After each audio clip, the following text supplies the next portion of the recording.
Bonjour et bienvenue à vous sur ce bilan couture numéro 28. Je suis Valentine du compte Instagram Happy as a Bee et aujourd'hui je vais vous présenter toutes les cousettes que j'ai réalisées ces derniers temps. Donc aujourd'hui dans cette vidéo on va voir 6 cousettes. Le dernier bilan couture j'avais un peu tardé à le faire donc il y avait pas mal de cousettes. Cette fois-ci j'essaye de ne pas prendre trop de retard et de rester régulière dans la publication de mes vidéos. Donc on commence tout de suite par le Sweet Robin. Donc le Sweet Robin c'est un sweat pour enfants qui a été paru dans l'édition du printemps dernier. C'est un sweat donc qui taille du 2 au 14 ans. Pour ma part j'ai réalisé en 2 ans pour Anatole qui porte habituellement plutôt du 3 ans dans le commerce. Malgré tout ça lui va très bien et je pense qu'il pourra le porter encore pendant un petit moment. Donc ça a plutôt tendance à tailler grand je dirais, en tout cas pour les petites tailles. C'est un sweat qui est parfait pour utiliser toutes vos chutes de jersey parce que c'est un sweat avec pas mal de petits empiècements. Donc vous pouvez réaliser un empiècement dans un sweat, un empiècement dans une fin de sweat, dans un autre sweat. C'est plutôt chouette. Moi le premier je l'ai réalisé dans un sweat un peu moutarde ocre molletonné qui est super chaud et super sympa. Donc la première version je vous disais j'ai réalisé dans ce tissu et la deuxième version je l'ai réalisée dans un mix and match de tissu que j'ai récupéré d'anciens sweats de Cyril.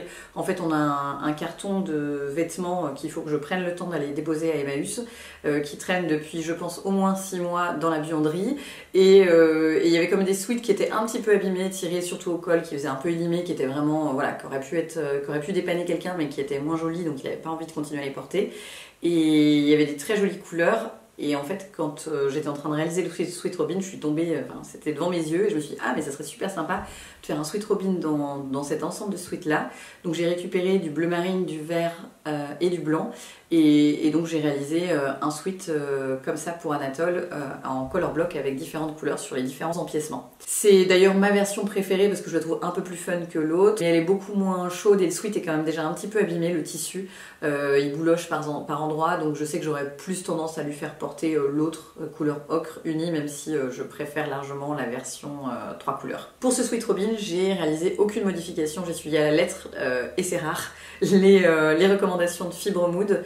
Mon conseil si vous voulez coudre le Sweet Robin, n'hésitez pas à faire appel à un professionnel pour la pose des boutons pression. Donc il y a 3 ou 4 boutons pression sur l'avant. Et en fait moi je suis allée chez Atelier Noma qui est un atelier de maroquinerie et de poterie à Dijon. Ils ont un véritable outil avec une presse, avec un pied comme ça qu'on abaisse pour pouvoir poser les pressions et du coup c'est des pressions déjà qui sont jolies et qui tiennent vraiment bien. J'ai beau tirer dessus, il n'y aura pas de souci, ça tient très très bien. Moi à la maison j'ai de quoi poser des pressions mais c'est une pince Primlove donc pour tout ce qui est tissu fin ça marche bien mais pour tout ce qui est tissu épais j'ai un peu plus de mal.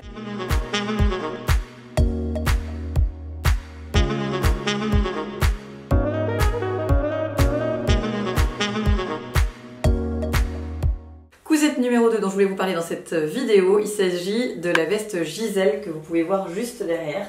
Donc c'est une veste issue de pas de la dernière mais de l'avant-dernière édition Fibre Mood.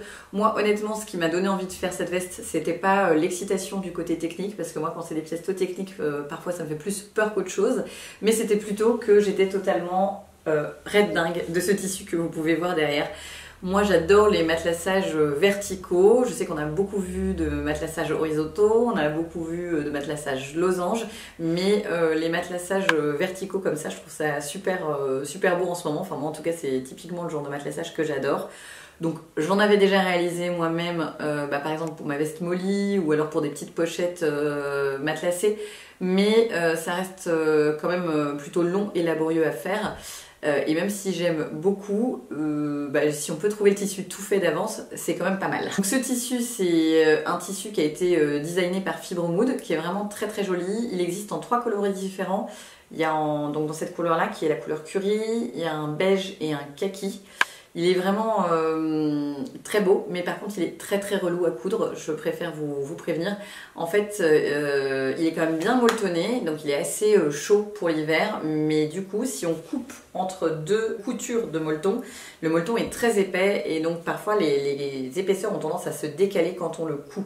Donc si vous voulez coudre ce tissu, que ce soit pour faire Gisèle ou n'importe quelle autre veste matelassée, Je vous conseille vraiment de prendre le temps de surfiler toutes les pièces ou alors de faire une couture droite tout simplement tout autour des pièces pour maintenir les coutures tout ensemble avant assemblage des pièces endroit contre endroit. Ça vous évitera des galères et ça vous évitera des faux plis non maîtrisés à un endroit ou à un autre. Alors Gisèle, c'est une veste qui est quand même assez technique, qui a quand même pas mal de points un peu précis, comme la pose de la coulisse, ici la pose des œillets ou des boutonnières, la fermeture éclair avec tous ces rabats qui viennent protéger la fermeture éclair. L'ourlet en arrondi qui finalement est assez facile à faire, ça m'a moi-même étonnée, je pensais que ça serait un point un peu technique et pas forcément facile, mais en fait c'est réalisé avec un biais et c'est vraiment plutôt très chouette. Si vous voulez coudre Gisèle, prévoyez quand même pas mal de temps, prévoyez surtout d'espacer un petit peu, voilà, de faire 2 heures par-ci, 2 heures par-là, histoire de pas vous énerver sur un point technique. Gisèle, j'ai quand même fait une modification, c'est le col. J'adorais la version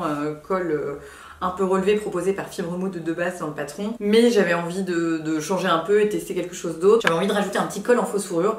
Donc j'ai regardé dans mon stock ce que j'avais un reste de fausse fourrure de chez Froufrou qui traînait là depuis un moment. J'avais réalisé il y a très longtemps un petit gilet pour Anatole, enfin un manteau grand ours un peu doudou. Donc il me restait ça que je gardais précieusement et j'avais pile de quoi me faire un col dedans, donc c'était parfait. C'est un tissu qui est bien mais qui est pas fou non plus, il a tendance un petit peu à boulocher puis à attraper toutes les saletés. Donc là ma veste pour l'instant elle est nickel et je l'ai portée une dizaine de fois, le col n'a pas bougé, mais au fur et à mesure des lavages et de l'usure de la vie quoi, c'est un tissu qui vieillit quand même pas très bien dans le temps. Pour le col c'est plus ou moins un patronage maison, plus ou moins à l'arrache, je crois que je m'en suis pas trop mal sortie, mais le truc quand même que je vous conseille de faire si jamais vous voulez faire le même genre de modification que moi, en fait c'est que le col de Fibre Mood est montant, donc on va dire que la ligne d'encolure est assez basse et le col est ensuite montant, et comme moi j'ai fait un col plat et plaqué, l'encolure reste un peu basse je trouve pour un manteau, donc je suis obligée de porter une écharpe.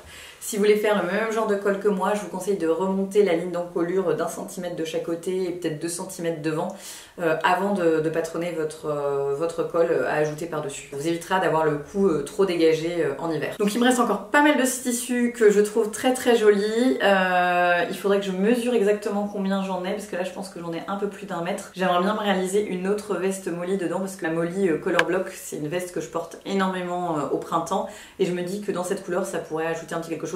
Bon, comme c'est pas urgent, je vais laisser ça de côté. Sinon, je réaliserai peut-être juste une petite veste pour Anatole pour la mi-saison quand le printemps viendra. Mais donc ça, je le laisse pour le printemps prochain. Troisième cousette dont je voulais vous parler ici, c'est la robe Cassiope de chez I Am Pattern. Donc c'est une robe qui est disponible sur la plateforme Makerist. Comme je suis ambassadrice pour eux, j'ai l'occasion de tester une cousette par mois avec eux. Cette fois-ci, j'ai choisi de tester la robe Cassiope. C'est une robe qui me faisait de l'œil depuis un moment parce que c'est une robe qui est très accessible pour les débutantes. Je vous la conseille souvent quand on vient vers moi pour me demander quelle robe coudre quand on débute en couture parce que c'est une robe plutôt simple. Déjà c'est des emmanchures raglant donc c'est plutôt facile à gérer quand on débute en couture. Ensuite c'est quand même une robe plutôt large donc même si on se trompe un petit peu dans la prise de mesure avant de décider quelle taille on découpe, on va dire que c'est pas dramatique. Pour la réaliser j'ai choisi un tissu de chez Makerist que je trouve vraiment très bien. Déjà je trouve que l'imprimé carreau est plutôt très sympa, il est facile à travailler, il a quand même de la tenue et il est agréable à porter. Pourtant il y a un petit peu de lurex dedans mais moi je le trouve vraiment très joli et la compo n'est pas trop dégueu. Cassiope je l'ai cousue en taille 38, elle est un peu grande. Alors c'est une robe qui est plutôt loose et plutôt large comme je vous disais mais malgré tout je pense que j'aurais peut-être pu la coudre en taille 36 ou alors réduire peut-être un petit peu l'ampleur. Si vous hésitez entre deux tailles, je vous conseille plutôt de prendre la taille la plus petite. J'ai réalisé une modification sur ce patron comme souvent. Ce que j'ai fait c'est que j'ai augmenté un petit peu l'ampleur des manches, j'ai rajouté des fronces en fait ici. Il y avait une robe alors qui ressemble pas vraiment mais qui ressemble un petit peu quand même de chez Balmain que j'aime énormément. Je me suis rendu compte aussi que j'aurais dû partir d'un patron de robe un peu moins ample peut-être pour ce genre d'inspiration. En tout cas elle me plaît comme ça et je la trouve plutôt sympa. Quatrième cousette de cette vidéo, il s'agit du Sweet Didi de la dernière édition de Fibre Mood. Donc l'édition 19 de Fibre Mood, plein de choses qui me plaisent énormément. De toute façon moi je suis une grande fan de leur patron. J'ai la chance de travailler avec eux et de proposer des lives régulièrement. Enfin c'est moi qui anime leur live sur leur compte Instagram. Mais au-delà de ça et au-delà du travail travail que j'ai avec eux. C'est vraiment des patrons que j'adore parce que déjà ils taillent bien et je les trouve ultra modernes et ultra tendance. Et là, Didi, bah, c'est exactement ça, c'est exactement le pull Cézanne qu'on avait toute envie de s'acheter à plus de 150 € et qu'on peut se coudre à moindre frais. Donc c'est un pull camionneur, donc avec une fermeture éclair ici. Le plus dur finalement, ça va être de trouver cette fermeture éclair parce que si vous voulez une fermeture éclair qui soit un petit peu mignonne, dorée ou enfin voilà, qui fasse assez cossu, ça va pas forcément être facile à trouver. Je vais essayer de rechercher 2-3 références et de vous noter les références parce que c'est la partie je trouve la plus compliquée du sweat Didi. Moi j'ai cousu en taille M, elle est un peu loose, j'aurais peut-être pu la coudre en taille S mais j'aime beaucoup comme ça. Je l'ai cousu dans une maille côtelée qui vient de chez Stragier. Ils ont plein de couleurs canon et leur maille est vraiment superbe. Enfin clairement quand on voit ce genre de tissu on n'a plus envie de tricoter parce que là le sweat Didi je pense qu'en 2 heures je l'avais cousu alors qu'il m'aurait fallu 8 mois voire 1 an pour me tricoter le même pull camionneur et il aurait sans doute pas été aussi beau. Le seul inconvénient quand même, il faut bien qu'il y ait un inconvénient quand même à faire un pull en moins de 2 heures, c'est que ça tient pas chaud comme de la laine. En fait c'est composé de coton et de polyester, donc c'est pareil, le polyester c'est pas tip top pour l'environnement, donc ça tient beaucoup moins chaud que de la laine bien évidemment, mais franchement le rendu et l'effet est nickel et moi je l'ai déjà lavé 3-4 fois. Aucune bouloche à déclarer. Donc le point technique de Didi, mis à part trouver la fermeture éclair qui reste un petit peu épique mais qui reste faisable, c'est de faire attention au niveau des 2 angles de l'encolure de Didi. Donc en fait c'est un empiècement, le col, qui est en fait qu'une seule pièce qui est repliée en 2. Le montage est super ingénieux comme à chaque fois. Et ici en fait il y a 2 angles droits. Donc la technique de l'angle droit c'est pas forcément la technique la plus facile quand on monte un empiècement comme ça. Mon conseil si vous en avez jamais fait, entraînez-vous avant sur du tissu sweat, ça sera pas mal parce qu'en plus le tissu maille comme il est assez épais ça rajoute une difficulté supplémentaire à la réalisation de ce sweat. Ça reste un tissu qui est facile à travailler et qui s'effiloche pas du tout contrairement à ce que je pouvais imaginer. Moi en tant que tricoteuse amatrice je m'étais dit si je coupe dedans ça va tout se désemmailler, désenfiler, désembobiner. Pas du tout, ça reste tout collé parce que c'est pas du tout fait comme un tricot en fait. Mais par contre, c'est quand même assez épais, donc quand on passe plusieurs épaisseurs à la surjeteuse comme ça, parfois elle broute un peu, quoi. Elle a un peu du mal à passer toutes les épaisseurs, mais je suis arrivée quand même. Alors j'ai une brother premier prix, et donc avec les épaisseurs plus les angles droits, c'est le seul truc un peu compliqué, mais vous vous concentrez, vous prenez votre temps et ça va bien se passer. Donc j'ai effectué aucune modification pour le sweat Didi et je suis ravie de cette maille. J'hésite vraiment à le réaliser aussi en sweat parce qu'en fait c'est super facile et agréable à porter. Enfin le matin j'enfile ça sur un pantalon, ça fait un minimum stylé et j'aime énormément.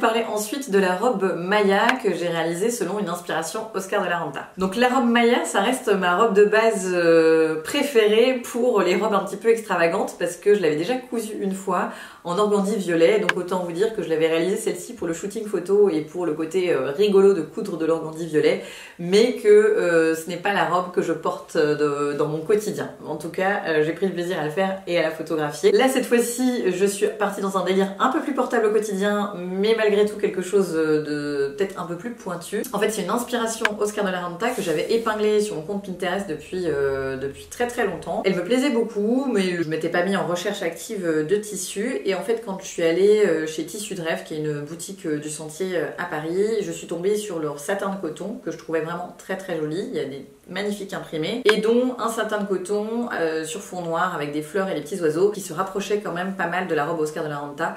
Alors c'est pas vraiment le même imprimé quand on compare mais en tout cas dans l'esprit je trouvais que c'était assez similaire. Je me suis dit c'est parfait, je vais pouvoir enfin réaliser cette robe Oscar de la Renta qui me faisait de l'œil depuis un moment. Donc le tissu c'est un satin de coton avec 3% d'élastane donc il est parfait parce qu'il a vraiment un beau tombé de la tenue mais malgré tout il reste confortable pour les pantalons, pour les jupes, pour les shorts, pour les robes un peu cintrées comme ça parce que les 3% d'élastane permettent de pouvoir manger sans se poser trop de questions le midi. C'est un tissu dont j'aime beaucoup l'imprimé. Donc voilà l'imprimé de la robe que j'ai utilisée. Je l'aime beaucoup. Vous voyez le bruit qu'il fait quand je le touche. Il a vraiment un très beau tombé. Et quand on réalise des fronces, en fait, il ils gardent vraiment les fronces, ils permettent de garder du volume.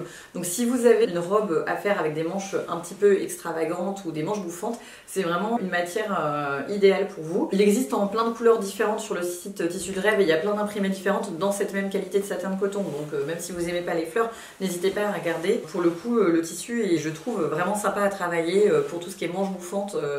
Et moi en ce moment j'aime beaucoup les manches bouffantes. Moi je suis moins pantalon quand je fais de la couture, enfin j'ai cousu que très peu de pantalons parce que ça m'intéresse moins on va dire. Mais si vous êtes fan de pantalons c'est pareil, ça peut être super sympa. D'ailleurs il y a un autre imprimé dans lequel j'ai 1 mètre, je sais pas ce que je vais réaliser, mais j'aime beaucoup cet imprimé, je le trouve vraiment très très joli. Alors là avec le papier peint derrière, ça fait vraiment beaucoup de motifs, mais vraiment il est très très sympa et je pense que je vais m'en faire une veste parce que je trouve que c'est très joli.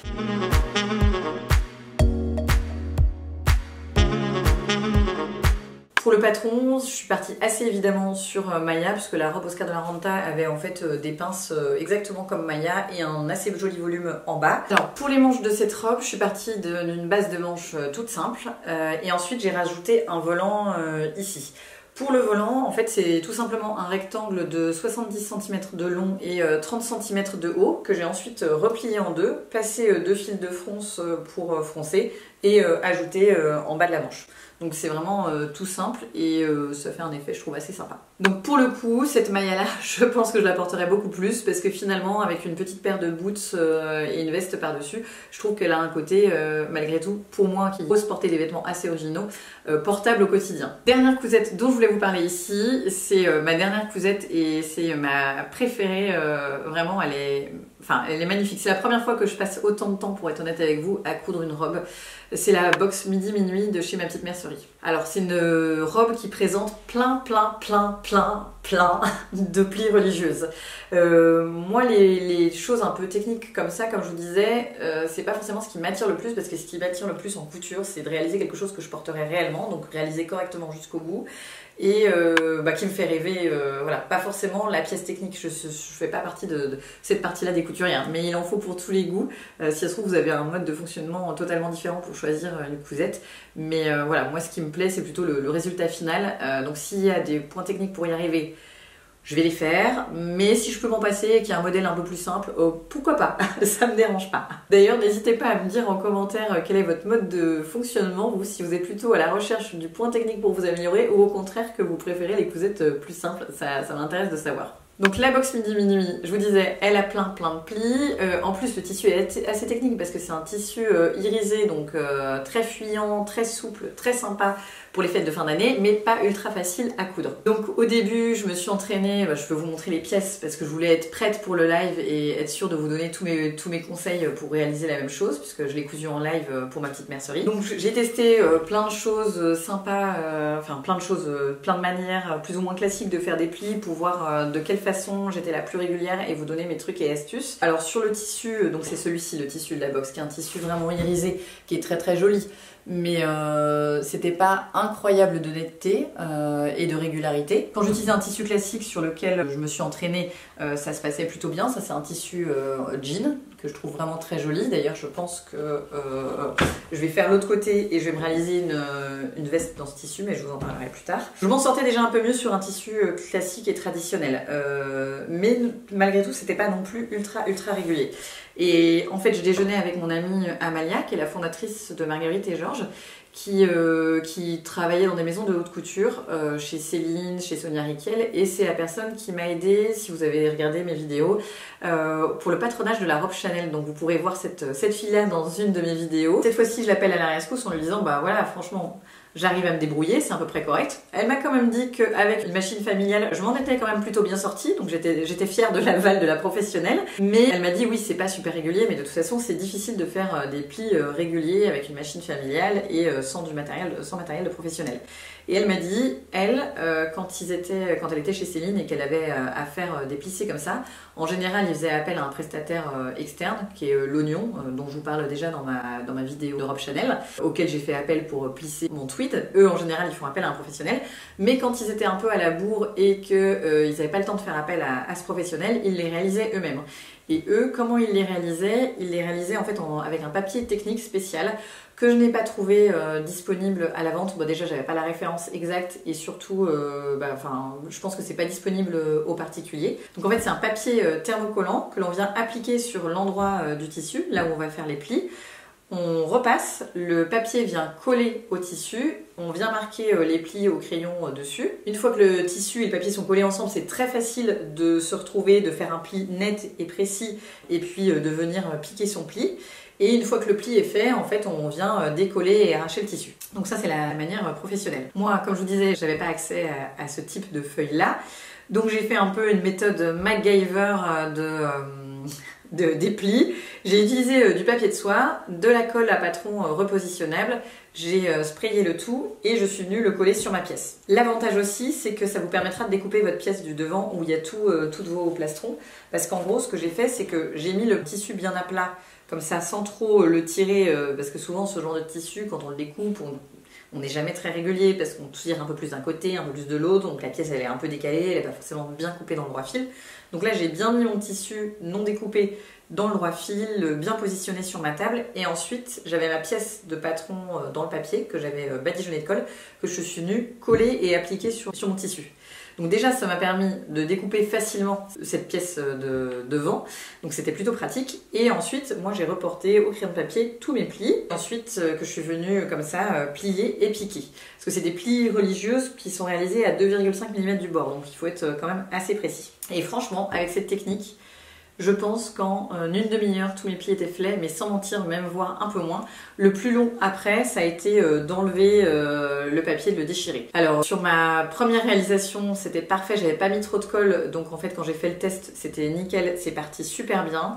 Sur la deuxième réalisation que j'avais réalisée juste avant le live, en fait, j'avais mis trop de colle parce que j'avais peur, je pense, que ça se décolle. Et à décoller, du coup, ça a été ultra relou. J'y ai passé un temps fou parce que je tirais le tissu, mais ça se déchirait pas comme il fallait. Donc j'étais obligée de gratter pour enlever le bout de tissu. Et comme il y avait beaucoup de colle, c'était un peu compliqué. Donc franchement, cette technique, elle marche super bien. Mais entraînez-vous peut-être sur une petite pièce d'étude pour être sûr de gérer la quantité de colle qu'il faut. Et finalement, je l'ai fait dans un papier de soie, mais qui est assez fin. Et je pense que même dans un tissu un peu plus épais que le papier de soie, genre un tissu craft par exemple, de papier cadeau là, je pense que ça serait même encore plus facile à déchirer après, parce que moi le problème c'est que le papier avait été un peu imbibé de colle et du coup il y a certains endroits où le papier se déchirait et était un peu mélangé trop avec la colle. Donc un papier plus épais, je pense que ça fonctionnerait même encore mieux. Voilà, donc ça c'est la robe midi-minuit. Si vous voulez être accompagné et réentendre toutes ces techniques pour réaliser des plis un peu plus en détail, le live est revisionnable chez ma petite mercerie, je vous mettrai le lien dans la description box. La box, je crois qu'elle coûte 60 € et franchement pour le prix, je trouve que si on achetait tout individuellement, on en aurait pour plus cher, c'est sûr, parce que le tissu est vraiment canon, il y a la fermeture éclair, le thermocollant, voilà, il y a tout le nécessaire, ce qui évite d'avoir à courir à droite à gauche au moment de la réalisation de la cousette. Moi je suis la championne pour ne plus avoir de thermocollant au moment où je veux me lancer dans la réalisation d'un nouveau truc quoi. Et donc d'ailleurs ma prochaine cousette, ça sera celle-ci je pense, je vais garder précieusement parce que je trouve que c'est super canon en jean. En fait ça me fait penser beaucoup à une robe Balzac que j'adore avec plein de petits plis religieuses comme ça. Donc maintenant que j'ai fait entre guillemets le plus compliqué sur une moitié du plastron, je me dis que je pourrais très bien faire l'autre parce que le reste, la robe elle se monte très facilement.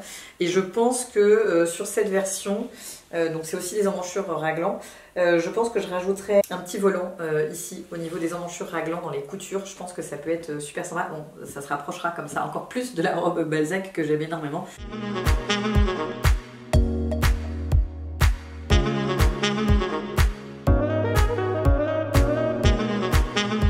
Voilà pour mes dernières cousettes, merci à vous d'avoir regardé cette vidéo YouTube. Si jamais elle vous a plu, n'hésitez pas à vous abonner à ma chaîne YouTube ou à me laisser un commentaire ici. Ça me fait toujours énormément plaisir de savoir que le contenu vous aide à la réalisation de vos propres réalisations couture et je suis toujours heureuse d'avoir un retour sur mes vidéos. Je vous souhaite une excellente journée.